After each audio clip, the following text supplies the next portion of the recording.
Почитувани, добар ден. Започнуваат вестите на Канал 8. Вкупниот буџет за проекти во наредната година на Источниот плански регион ќе изнесува околу 3,6 милиони евра. Таков заклучок е донесен на 13-тата седница на Советот на градоначалници од регионот, што се одржа во Делчево. Градоначалниците од Источниот регион го утврдија финансискиот план за работа за наредната година. На 13-тата седница на Центарот за развој на Источниот плански регион усвоена е одлуката буџетот за поддршка на развојните проекти во општините да изнесува нешто повеќе од 212 милиони денари. Први кои ќе добијат пари за поддршка на проектите ќе бидат општините Виница, Штип и Македонска Каменица. Општина Виница доби средства за реконструкција на нивен објект во самото централно градско подрачје, општина Македонска Каменица за инфраструктура, а додека општина Штип за изработка и изградба на платформа. Во сите три проекти општините кофинансираат доста и тоа е значајно бидејќи паралелно со тоа со здружени сили работиме да го подобриме квалитетот на животот на граѓаните. Не треба да очекуваме само од регионот да ги добиеме средствата, но секоја поддршка е значајна и добре дојдена. Од Центарот за развој на Источниот плански регион веќе има изготвен план за трошењето на предвидената сума од над 2,5 милиони евра за регионален развој и за капитални инвестиции.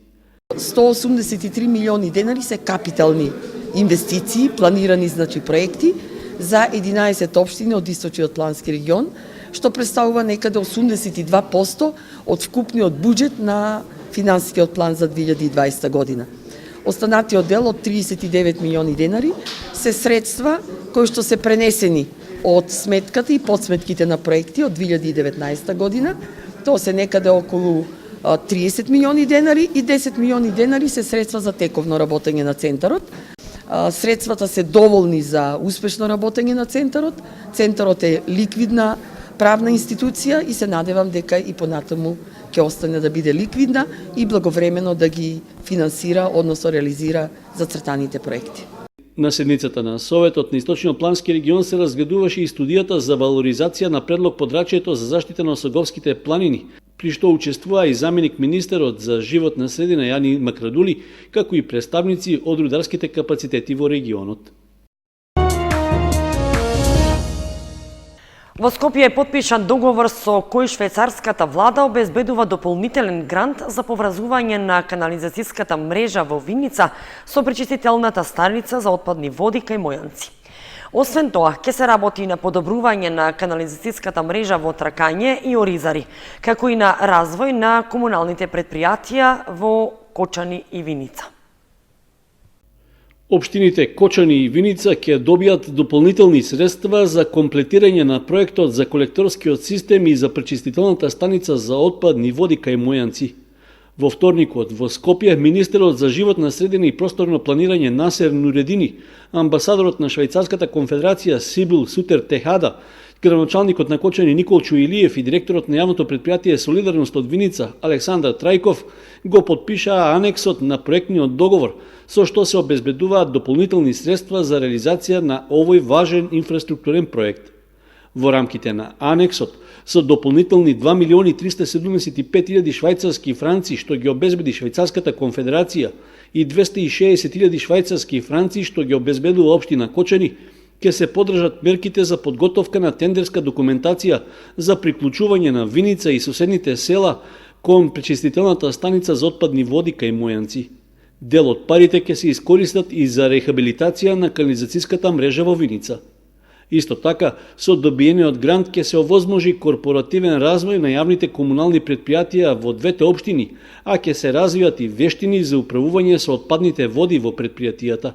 Во инфраструктурната компонента пак ќе се реализираат приоритетни мерки за рехабилитација на канализацијската мрежа во Кочани и во селата Оризари и Тракање. Со анексот, вкупната вредност на проектот за пречистителната станица што беше пуштена во средината на оваа година изнесува 25 милиони 570 илјади и 400 швајцарски франци. Рокот за имплементација на поврзувањето на канализацијската мрежа на Виница е во текот на наредните 2 години.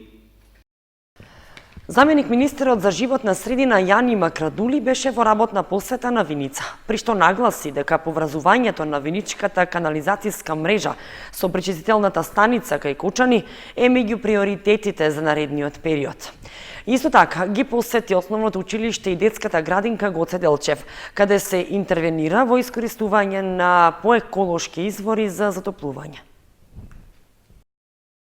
Поврзувањето на колекторскиот систем од канализацијата на Виница со пречистителната станица за отпадни води кај Кочани е еден од главните приоритети за наредната година на Министерството за животна средина и просторно планирање, истакна заменик министерот Јани Макрадули при посетата на општина Виница. И она што и вчера се случи во Министерството за животна средина со помош на Швајцарската конфедерација, а тоа е поврзување на Виница со пречистителната станица во Кочани, објект започнат во 2017 година од кога дојде оваа влада, отворен од оваа влада со помош, реков, на Швајцарската конфедерација, и мислам дека еден од главните приоритети ќе биде Виница да го поврземе во системот на пречистителната станица. Некако во јавноста се добива впечаток дека само зборуваме за аерозагадувањето, дека тоа е тема. Напротив, денеска во источниот дел на Република Северна Македонија зборуваме и за Осоговските планини како заштитено подрачје и на тој начин да придонесеме за заштита на животна средина. Во рамки на работната посета на Виница, Макрадули беше информиран дека со 1,5 милион денари се интервенира во замената на грењето во основното училиште Гоце Делчев. 1 милион и 300 илјади денари пак се наменети за интервенција во подобрувањето на енергетската ефикасност во општинската зграда, во која покрај локалната самоуправа сместени се и повеќе државни институции. Сите пресметки кажуваат дека со овие примени, овие мерки ќе штедиме и на буџетот. 30% се намалува во случајот на енергетска ефикасност она што ќе биде трошоци од страна на општината и на другите институции, а да не зборувам за замената на емисиите наместо на дрва. Тоа ќе бидат инвертори и пумпи кои што апсолутно не загадуваат. Ја искористивме приликата да ја посетиме градинката, во каде што преку Министерството за финансии и Светската банка интервенирано е во соларни панели. Пресметките јасно покажуваат дека споредено август минатата година со август оваа година исто за 30% се намалени сметките за електрична енергија и тоа е патот кој што треба да се оди. Во рамки на програмата за заштита на водите, што ја изработува Министерството за животна средина, заменик министерот Јани Макрадули истакна дека во план е да се финансира изработката на проект со кој ќе се заштити коритото на реката во Виница.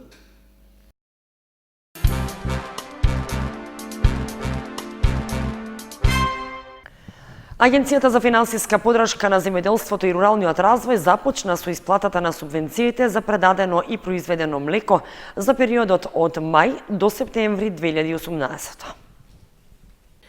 Започна исплатата на субвенции за предадено и произведено кравјо, козјо и овчо млеко за трета фаза, информираат од Министерството за земјоделство, шумарство и водостопанство, подрачна единица Кочани. Субвенции ќе добијат производителите на млеко за периодот мај, јуни, јули, август и септември 2018 година.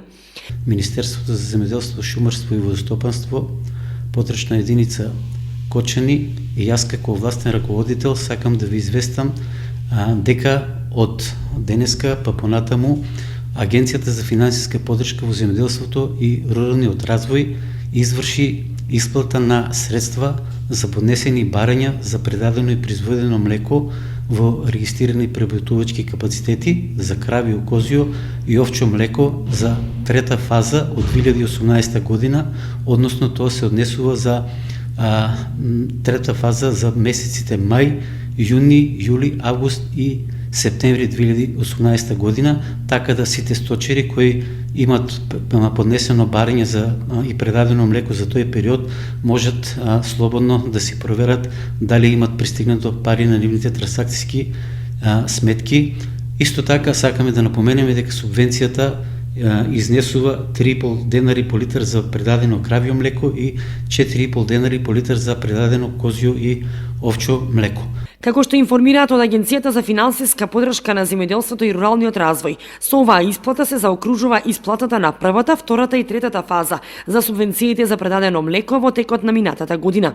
Вкупно досега за сите три фази според програмата за финансиска подршка за 2018 исплатени се 476 милиони денари за субвенции за кравјо млеко од 3,5 денари за литар и за субвенциите за козјо и овчо млеко по 4,5 денари за литар.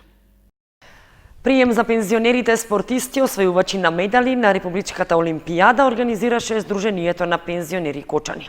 Председателот на Сдруженијето и градоначалникот Николчо Илиев им честитаа за победата и истакнаа дека и понатаму ќе ги поддржуваат во сите активности. Сдруженијето на пензионери Кочани организираше прием за спортистите пензионери кои постигнаа солидни резултати на државните и регионалните надпревари на Републичката олимпијада, што секоја година се одржува во организација на Сојузот на Сдруженијата на пензионерите на Македонија. Во огранокот на Сдруженијето кај Колор за освојувачите на златни, сребрени и бронзени медали беше приреден прием на кој ги поздрави градоначалникот Николчо Илиев и истакна дека како и досега и во иднина ќе ги поддржува пензионерите како во спортот и спортските активности, така и во сите други области во кои се активни луѓето во третата доба од животот. Председателот на Сдруженијето Ѓорги Серафимов се заблагодари на градоначалникот Илиев за целосната поддршка што локалната самоуправа ја дава на пензионерите. Инаку години наназад Кочанската пензионерска организација е на врвот од Сдруженијата во освојување на медали на Републичката олимпијада, а со исто и позасилено темпо ќе продолжат и понатаму. На селбата пензионерите се фотографираа и се дружеа договарајќи ги активностите за наредната 2020 година.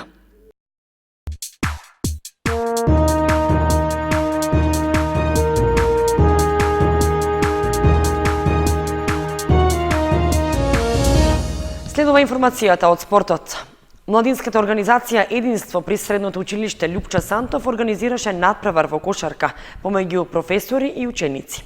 Овој пат силите не ги одмерија професорите против учениците, туку беа мешани тимови. Кошаркарски ревијален надпревар помеѓу ученици и професори организираа учениците од младинската организација Единство од гимназијата Љупча Сантов. Во преполната сала на основното училиште Свети Кирил и Методи играа и учениците и професорите во мешани тимови, а не како досега професори против ученици. Освен тоа, имаше и музика и други интересни содржини кои го задржаа вниманието на присутните во салата. Иако станува збор за надпревар, сепак дружењето е најважно и собирањето од средства кои ќе бидат наменети за набавка на спортска опрема за потребите на училиштето. Одржавме ревијален надпревар кој стана традиционален и се одржува по 11 пат.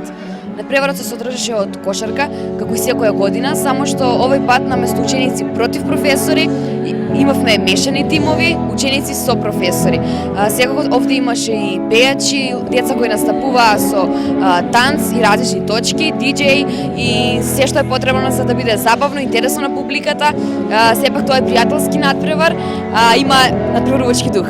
Од училиштето рекоа дека ваквите надпревари станаа традиција за ова училиште и така ќе продолжи и во иднина.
Почитувани, тука ги завршуваме вестите на Канал 8. Останете и понатаму со нашата програма. Довидување.